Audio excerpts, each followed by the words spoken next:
Hello folks, this is Jamil Sweats for Gunstark Reviews. I'm here in Peoria, Arizona at Apex Tactical Specialties, and I have some really cool new products that Scott Folk will tell us all about. If you're a fan of the Smith & Wesson M&P Shield 45, you better listen to this. This is some really cool, exciting news. Scott, tell me all about this beautiful, new product that you have coming for the Shield 45. We have our Duty Carry Action Enhancement Trigger, which is a solid body machine trigger with a center mounted pivoting safety. We have our striker block spring and our Duty Carry spring kit internally, as well as our sear for the 45 Shield. Our trigger itself features a solid body aluminum machine trigger with a center mounted pivoting safety, unlike the factory hinge trigger. We included our sear, our striker block, and our spring kit in this gun, which produces right about a 5-pound trigger pull, which is suitable for duty carry use in most cases. We reduce pre-travel by about 35% and over-travel by about 60%, giving you the best trigger possible for the M&P 45 Shield. The great thing about these kits is they are very easy to install. Scott showed me earlier today how to install these kits. Let's look at that. The Apex kit for the M&P 45 Shield includes an Apex trigger with the plus engraved on the side to denote for the 45, Talon Tactical rear sight reinstallation tool, Apex Ultimate Striker spring only, 2-dot Apex sear, trigger return spring reinstallation slave pin, Apex Duty Carry sear spring, and trigger return springs. For disassembly and reassembly of the Shield frames, you'll need a hammer, an 1/8 inch or 3/32 inch roll pin punch, a 1/16 inch pin punch, and an Apex armorer's block or a roll of tape. To remove the takedown lever from the frame, rotate the takedown lever up and pull it out of the frame. As a caution during disassembly, I want to warn you about the little notch in the locking block. The takedown lever needs to be rotated up slightly, and when it gets pulled out, the little tab on the end of the takedown lever goes through the notch. That notch exists on the other end of the block as well, so when you remove it, it should come out very easily. For illustration purposes, we're using a roll of tape currently, but instead we're going to use the Apex armorer's block to disassemble this frame. With the knobs adjusted, you'll be able to press all the pins out through the bottom of the block. I'll take my 1/8 inch roll pin punch, put it on top of the pins, and drive them all the way down.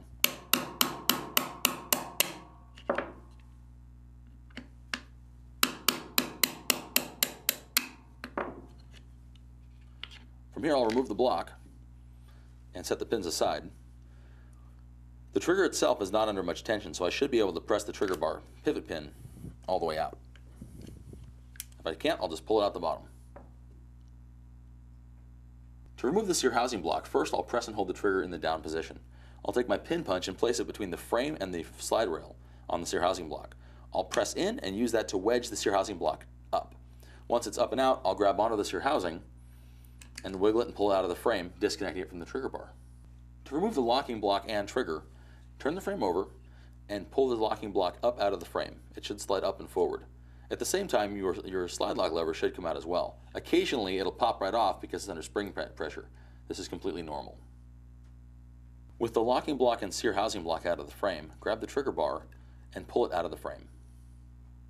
On the Shield 45 sear housing block, you'll notice there are 3 flats on the head of the sear pivot pin. This will be crucial for reassembly. To remove the sear and sear spring from the sear housing block, I want to use my 1/16 inch punch and press the sear pivot pin out from the right side to the left. At the same time, I'll leave my thumb on top to hold the sear in place. Once the pin pushes out, with my thumb in place, I'll slowly remove the pin, which allows me to then relieve pressure from the sear and remove the sear from the block. At the same time, my sear plunger and spring are still inside the block. I'll typically turn them over and tap them on the table till they both fall out. At this point, your frame is fully disassembled. Make sure you keep the factory components just in case you need them for later. To install the factory trigger bar on the Apex trigger, we recommend the following: a hammer, a 5/64 pin punch, and the product card that came with the trigger. We also recommend the Apex trigger assembly block.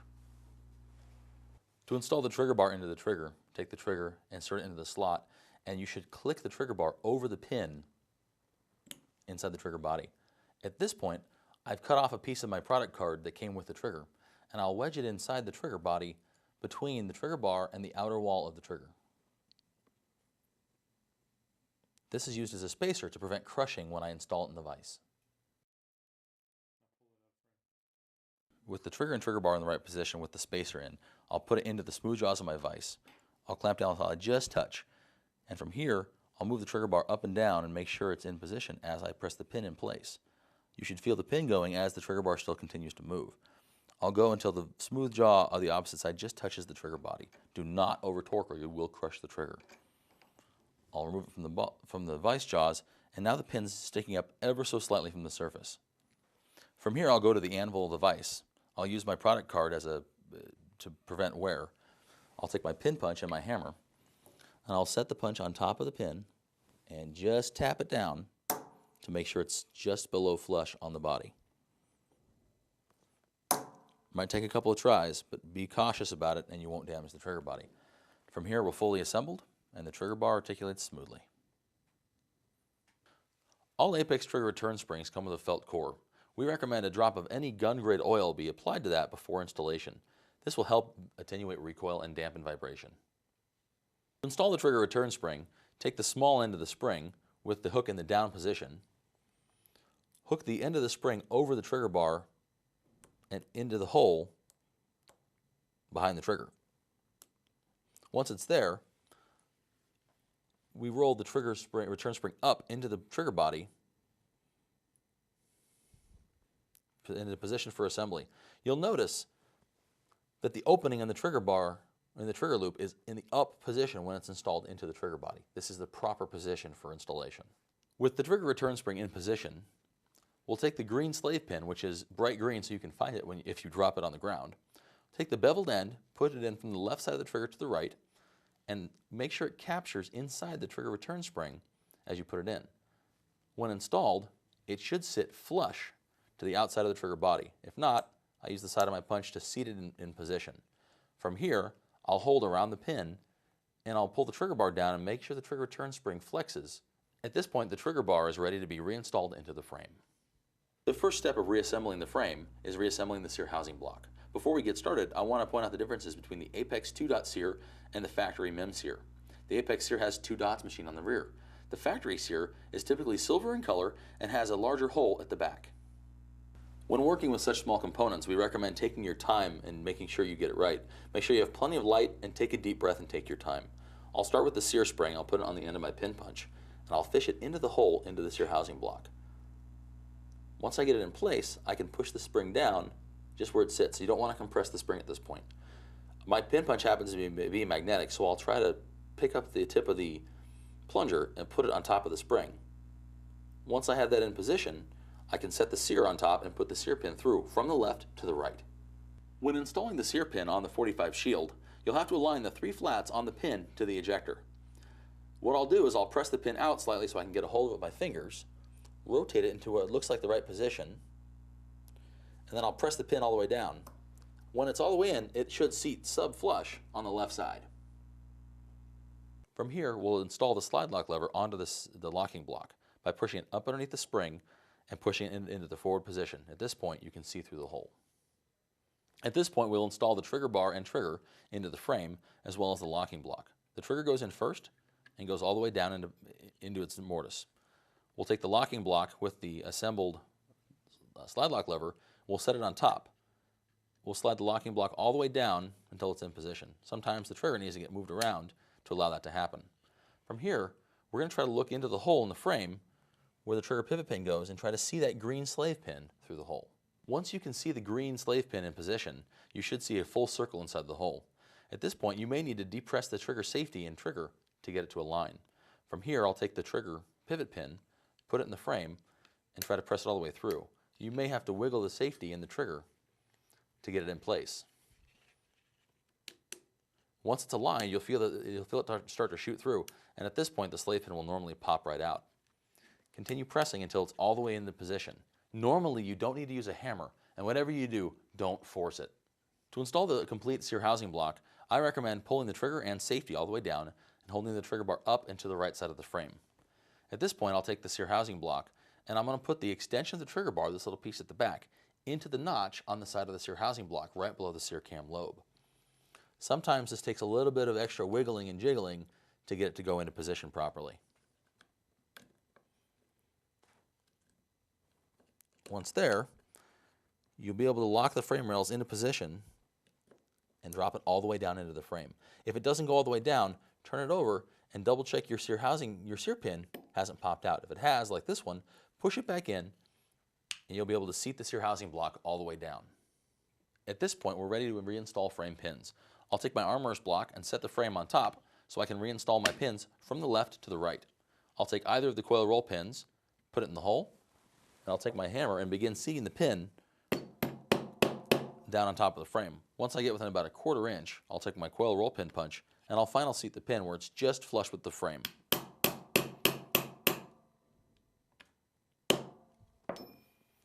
Now I'll turn the frame around and I'll put the rear pin in as well. Same process.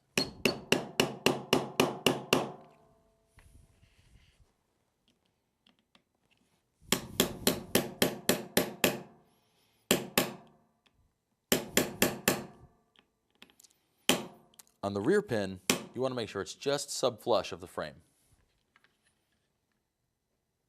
The final step of reassembling the frame is reinstalling the takedown lever. I want to make sure the pin sticking out of the takedown lever goes back in appropriately. I'll line it up with the hole in the frame and it should drop right in. I also need to realign it at the back on the opposite side. Once it's aligned, it'll push right in place. Then I can rotate down 90 degrees under spring tension, and now my frame is ready for reassembly. At this point, we're going to check trigger safety function. The trigger safety should completely disengage and allow the trigger to go to the rear. When released, the safety should return all the way out on its own. When you press the trigger body only, the safety should prevent the trigger from going all the way back until it's depressed, in which case the trigger can move. This is normal function. If it doesn't do this, call your Apex dealer immediately.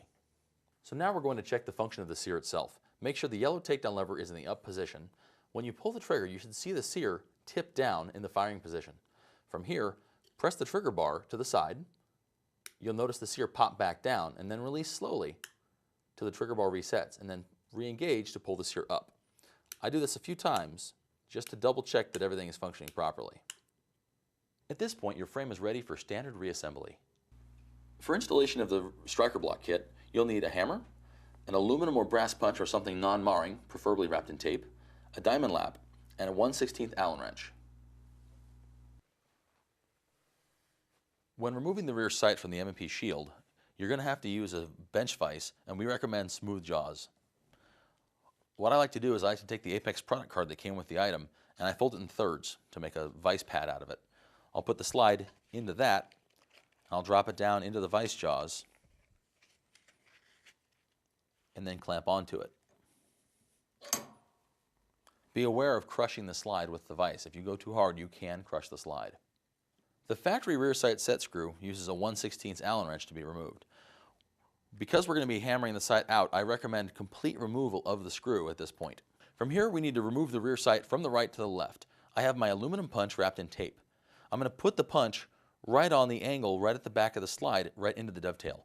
I will angle it down roughly 45 degrees as I hit it with the hammer. From here, I'll tap the sight out until the side of the sight meets the center of the slide.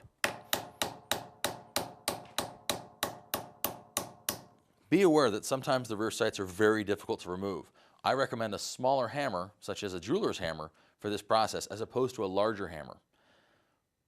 Once I get my sight in position, as I remove my punch, you can see the rear sight washer, the washer under the rear sight sticking up. That is under spring tension, so don't pull the punch away or it will spring off. From here, I'll pull out the washer and spring, set that aside, and now I'm going to disassemble that and put our spring on top. To remove the factory spring, we're just going to grab onto the washer and pull the piece off. At this point, we'll take the Apex spring and we'll put it back on. It doesn't matter which end. That'll go right onto the nub on the washer. Install the Apex spring into the striker block and seat it all the way down. There should be a little bit of spring tension on it at this point. I'll take the Talon tactical tool that comes with the kit, put it on the edge of the dovetail. I'll use my pin punch and press the plunger down, the washer down into the hole, sliding the Talon tool all the way across, letting it overtake my pin until I hit the sight. Now, I'll hold the Talon tool in place while I grab my hammer and start driving the sight back across and pushing the Talon tool out. With the Talon tool in place, I'll put my palm against the Talon tool and I'll use my other hand to grab the pin punch. From here, I'll take my hammer and I'll drive the sight back across while allowing the Talon tool to get pushed out.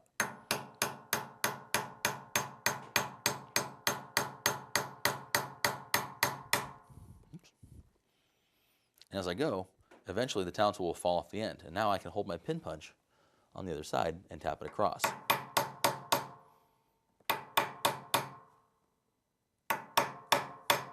At this point, I'm trying to recenter the rear sight in the slide.